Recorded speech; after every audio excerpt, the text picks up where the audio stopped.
നമസ്കാരം. എല്ലാവരെയും ഞാൻ SSRCAയിലേക്ക് സ്വാഗതം ചെയ്യുന്നു. ഇന്നത്തെ വിഷയം പെൻഡുലം ഡൗസിങ്, പെൻഡുലം ഹീലിംഗ് അഥവാ പെൻഡുലം തെറാപ്പി എന്നിവയെക്കുറിച്ചുള്ള ക്ലാസ്സുകളാണ്. എല്ലാവർക്കും സുപരിചിതമായ ഒരു വാക്കാണ് ഡൗസിങ്. പെൻഡുലം ഡൗസിങ്ങിന് ഉപയോഗിക്കുന്ന പെൻഡുലങ്ങളും പെൻഡുലം ഹീലിങ്ങിന് അല്ലെങ്കിൽ പെൻഡുലം തെറാപ്പിക്ക് ഉപയോഗിക്കുന്ന പെൻഡുലങ്ങളും തമ്മിൽ ധാരാളം വ്യത്യാസങ്ങളുണ്ട്. പെൻഡുലം ഡൗസിങ്ങിന് ഉപയോഗിക്കുന്ന പെൻഡുലങ്ങൾക്ക് യാതൊരു വിധത്തിലുള്ള ഗുണമോ വസ്തുക്കളോ വിവേചനമോ ഒന്നുമില്ല. ഒരു മരക്കഷ്ണം ഉപയോഗിക്കാം, ഒരു മെറ്റൽ കഷ്ണം, അതായത് ഒരു ബോൾട്ടോ നെറ്റോ അല്ലെങ്കിൽ ഒരു കല്ലോ അതുപോലെയുള്ള ഏത് വസ്തുക്കളും ഒരു ചരടിൽ കെട്ടി തൂക്കിപ്പിടിച്ചാൽ അതിനെ ഡൗസിങ് ഉപകരണമായിട്ട് ഉപയോഗിക്കാവുന്നതാണ്. പെൻഡുലം ഡൗസിങ്ങിൻ്റെ കാര്യങ്ങൾ എന്താണെന്ന് അറിയുന്നത് നമ്മൾ ചില ചോദ്യങ്ങൾ ചോദിച്ചാൽ ചില ഉത്തരങ്ങൾ ലഭിക്കണം. പലരും വളരെ തെറ്റിദ്ധാരണ പുലർത്തുന്ന വിഷയമാണ് ഡൗസിങ്. ചിലവർ പറയും എനിക്ക് മാത്രം കഴിയുന്ന ഒരു സംഭവമാണ്.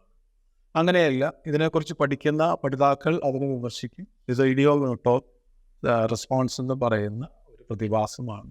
നമ്മുടെ സബ് കോൺഷ്യസ് മൈൻഡിൽ നമ്മളറിയാതെ, കോൺഷ്യസ് മൈൻഡിൻ്റെ ഇൻഫ്ലുവൻസ് ഇല്ലാതെ നമ്മൾ തന്നെ ചലിപ്പിക്കുന്ന ചലനങ്ങളാണ് ഈ പെൻഡുലങ്ങൾ ചലിക്കുന്നതിന് കാരണം. അത് തികച്ചും യാഥാർത്ഥ്യമാണ്. അതിൽ യാതൊരു വിധത്തിലുള്ള മറ്റഭിപ്രായങ്ങളൊന്നുമില്ല. നമ്മൾ തന്നെ അറിയാതെ കൊടുക്കുന്ന ചലനങ്ങളാണ് പെൻഡുലങ്ങൾ വലത്തോട്ടും ഇടത്തോട്ടും മുന്നോട്ട് പുറകോട്ടെല്ലാം ചലിക്കുന്നത്. ഇനി ഇതിൻ്റെ ഒരു ബാക്ക്ഗ്രൗണ്ട് എന്താണെന്ന് പറഞ്ഞു തരാം. എന്താണ് പെൻഡുലം ഡൗസിങ് പണ്ട് കാലത്ത് ആൾക്കാർ ഉപയോഗിച്ചതെന്ന് വെച്ചാൽ, വെള്ളത്തിൻ്റെ സാന്നിധ്യം അറിയുവാൻ, ഭൂമിക്കടിയിലുള്ള വെള്ളം കണ്ടെത്തുവാൻ, അതുപോലെ തന്നെ പല മിനറൽസ്, ഗോൾഡ്, പല ധാതുക്കളെല്ലാം കണ്ടെത്തുവാനായിട്ട് പെൻഡുലങ്ങൾ പുരാതന കാലത്ത് BCയിൽ തന്നെ, ക്രിസ്തുവിന് മുമ്പുള്ള കാലഘട്ടങ്ങളിലെല്ലാം ഇതെല്ലാം ധാരാളമായിട്ട് ഉപയോഗിച്ചുകൊണ്ടിരുന്നു. പുതിയ പുതിയ ശാസ്ത്രീയ ശാഖകൾ വളർന്നു വന്നപ്പോൾ ഇതിൻ്റെ എല്ലാം ഉപയോഗം മാറുകയും മറ്റു പല ഇൻസ്ട്രുമെൻസും ഇന്ന് ഉപയോഗിക്കുന്നു.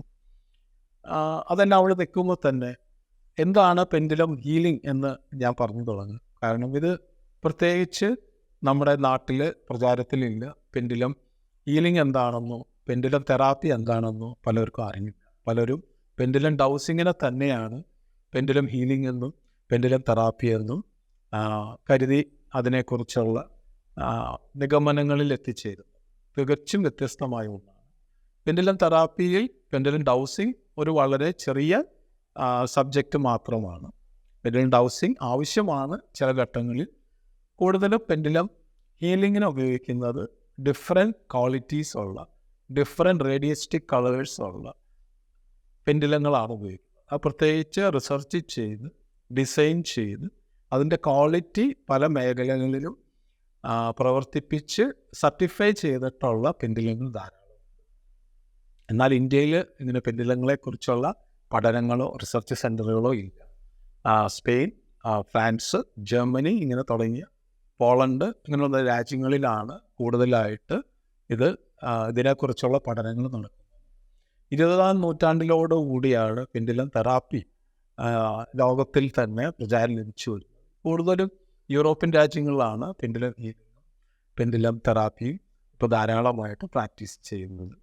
ഇത് ഇന്ത്യയിൽ ഇങ്ങനെ ഒരു ക്ലാസ്സുകളൊക്കെ എടുക്കുവാനും ഒരു കുറച്ച് ബാച്ചുകൾ എനിക്ക് ചെയ്യുവാനുമെല്ലാം ഒരു ഭാഗ്യം ലഭിക്കുകയുണ്ടായി.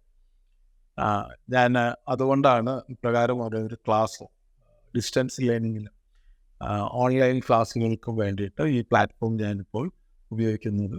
എൻ്റെ പേര് ഡോക്ടർ ബിജു പോൾ. ഞാൻ സൈക്കോളജിസ്റ്റാണ്. ഞാൻ hypnotherapist, energy healer, spiritual healer. ഈ വിഷയങ്ങൾ കൈകാര്യം ചെയ്യുന്നു. ഈ ഹീലിംഗ് രംഗത്ത് വളരെയധികം എക്സ്പീരിയൻസോടുകൂടി ചെയ്യുകയും ചെയ്യും. Thank you.